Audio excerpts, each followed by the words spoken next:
할렐루야. 오늘도 함께 말씀 묵상하는 모든 분들을 주님의 이름으로 환영합니다.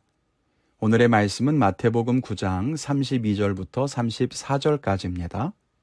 제가 말씀을 읽겠습니다. 그들이 나갈 때에 귀신 들려 말 못하는 사람을 예수께 데려오니 귀신이 쫓겨나고 말 못하는 사람이 말하거늘 우리가 놀랍게 여겨 이르되 이스라엘 가운데서 이런 일을 본 적이 없다 하되 바리새인들은 이르되 그가 귀신의 왕을 의지하여 귀신을 쫓아낸다 하더라. 아멘. 지난 본문에서 두 맹인의 눈을 뜨게 하신 예수님이 집을 나서는데 귀신 들려서 말 못하는 사람을 예수님께 데려옵니다. 예수님께서는 귀신을 쫓아내시고 그 사람을 고쳐주셨습니다. 많은 사람들이 이 일을 보고 놀랐습니다. 그런데 그 반응이 참 희한합니다. 예수님께서 놀라운 기적을 행하시면 사람들이 그 일을 보고 예수님이 하나님이시구나 믿을 것 같지만 그렇지 않았습니다. 뭐라고 합니까? 바리새인들은 이르되 그가 귀신의 왕을 의지하여 귀신을 쫓아낸다.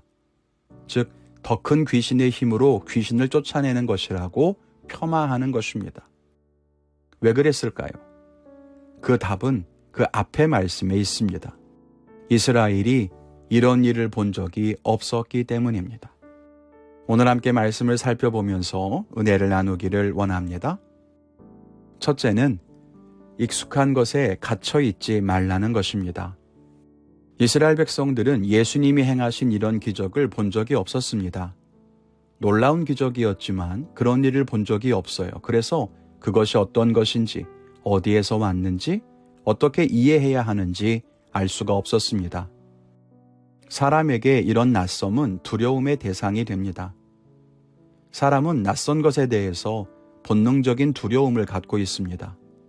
그래서 익숙한 일은 여유 있게 해결할 수 있고 한번 겪었던 고통은 이겨내기가 쉽지만 생면부지 처음 당하는 고통에는 쉽게 무너지고 낯선 일들을 여유롭게 받아들이지 못합니다.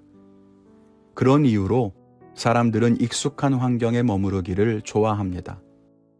그런데요, 익숙한 것에서 벗어나지 못하면 우리의 신앙은 정체될 수밖에 없습니다. 우선 익숙한 곳에 머무르기만 해서는 하나님이 인도하시는 곳으로 나아갈 수가 없습니다. 이스라엘 백성들이 애굽에서 종살이할 때 하나님께서는 그들을 약속의 땅 가나안으로 인도하셨습니다. 그런데 백성들은 수시로 애굽 땅을 그리워합니다. 그곳이 익숙했다는 거죠. 거기에는 먹을 것도 있고 어떻게 생존해야 하는지도 잘 알고 있으니 살기가 편했다는 것입니다. 우리도 그럴 때가 있어요. 익숙한 곳에 머무르고 싶고 새로운 방식을 거부하는 거죠. 그런데 익숙한 곳에 머무르기만 해서는 하나님께서 우리를 이끄시는 새로운 약속의 땅으로 나아가지 못하게 됩니다. 또 익숙한 곳에 머무르기만 해서는 살아계신 하나님을 망각하게 됩니다. 하나님은 사람의 경험에 갇혀 계시지 않습니다. 어제까지는 이렇게 행하셨다고 해도 오늘은 전혀 새로운 방법으로도 역사하실 수 있습니다. 그런데 우리가 익숙한 곳에만 머무르고 새로운 것을 거부한다면 하나님이 주시는 새 은혜를 경험하지 못합니다. 그러면 우리가 얼마나 많은 은혜를 놓치게 될까요? 오늘 본문에 나오는 사람들이 그랬습니다.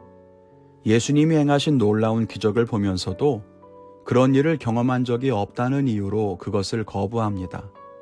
그랬더니 어떻게 됩니까? 예수님이 행하신 기적을 은혜로 받아들이지를 못합니다. 결국 예수님이 하나님이시라는 것을 인정하지 못하죠. 그런데 예수님을 하나님으로 인정할 수는 없는데 그 행하신 일은 놀랍잖아요? 그러니까 그렇게 말하는 겁니다. 이건 그냥 귀신의 힘을 빌어서 귀신을 내쫓은 것이다. 자기의 수준에서 하나님의 역사를 해석하려다 보니 생기는 안타까운 일입니다. 예수님은 새로운 시대, 은혜의 때를 시작하셨습니다. 그 일을 이루시고자 이 땅에 오셨죠. 그런데도 과거에 머물러 익숙한 것을 버리지 않으면 예수님이 행하시는 일들이 아무런 의미가 없다는 것입니다. 우리는 하나님이 주시는 은혜에 날마다 감사하고 새로운 인도하심을 따라 믿음의 삶을 살아갈 수 있기를 바랍니다. 둘째는 의심을 확신으로 바꾸라는 것입니다. 믿을 수 없는 일이 눈앞에서 벌어집니다. 지금까지 경험했던 적이 없는 놀라운 기적이 일어났습니다. 그때 사람들은 이렇게 생각합니다. 내가 알지 못하는 속임수가 있을 거야. 나는 결코 속아 넘어가지 않겠어. 물론 세상을 살면서 서로 속고 속이는 일들이 넘쳐나다 보니까 속지 않기 위해서 생각을 단단하게 붙드는 것은 필요해 보입니다. 그런데 문제는 하나님이 행하시는 일들조차도 믿으려고 하지 않는다는 것입니다. 성경의 기록도 의심하고 목회자의 설교도 의심합니다.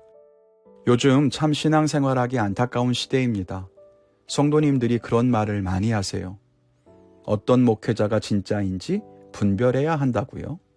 그 말이 뭘까요? 아무리 목사라도 그가 하는 말을 다 믿지는 않는다는 겁니다. 설교조차도 눈과 귀에 불을 켜고 듣습니다. 나를 속이려고 하는 말은 없는지, 잘못된 교리를 전하지는 않는지 생각합니다. 물론 얼마나 많은 목회자들이 실수하고 죄를 짓고 타락했으면 그럴까 싶습니다. 그런데 의심의 눈으로 바라보면 모든 것이 의심스러울 수밖에 없습니다. 왜냐하면 사람은 자기의 기준으로만 판단할 수 있기 때문입니다. 그러니까 자기의 생각과 자기의 경험과 자기의 신앙으로 판단했을 때 목사님의 모든 말이 다 흡족할 수는 없잖아요. 그럼 어떨까요? 목사님이 맞나 내가 맞나 따져보거나 그렇게 하지 않아요. 내가 알고 있던 기존의 생각과 다르면 먼저 의심하게 됩니다. 이것이 사람의 습성입니다. 그러니 어떤 말인들 믿을 수가 있겠어요. 예수님이 귀신을 내쫓고 병자들을 고치셨는데 그 일을 바라보는 많은 사람들이 같은 마음을 가진 것은 아닙니다. 누군가는 예수님이 하나님의 사람이라고 믿었고, 누군가는 그저 신기한 일이라고 생각했고, 누구는 귀신의 짓으로 생각했다는 것입니다. 그럼 그 중에 누가 복이 있을까요? 바보 같지만 의심을 믿음으로 바꾼 사람이 복이 있습니다. 그가 예수님을 알아보았고, 예수님을 믿을 수 있었고, 그로 인해 진정한 생명과 믿음을 가질 수 있기 때문입니다. 우리 모두가 그런 참된 믿음을 가진 사람이 되기를 바랍니다. 오늘 저는 저의 익숙한 신앙의 틀을 벗어버리기로 결단합니다. 저는 매일 묵상을 하고 영상을 만들어서 성도님들과 이렇게 교제하고 있고, 또 계속 밀려드는 신방이나 예배 설교를 항상 준비해야 합니다. 그래서 사무실에 있으면 계속해서 설교문을 작성하는 데 대부분의 시간을 보냅니다. 그런데 때로는 익숙한 방식으로 묵상하고 늘 정해진 틀로 말씀을 해석할 때가 있습니다. 이 말씀은 이런 뜻이지. 이건 이런 배경에서 하신 말씀이지. 그렇게요? 그런데 오늘은 새로운 은혜, 혹시 다른 시각으로 새롭게 주시는 은혜가 없나 더 기도하며 더 깊이 묵상해 보겠습니다. 여러분은 어떤 결단을 가지셨습니까? 오늘도 새로운 믿음으로 새로운 은혜를 누리며 살아가는 복된 하루를 살아가시기를 바랍니다. 감사합니다.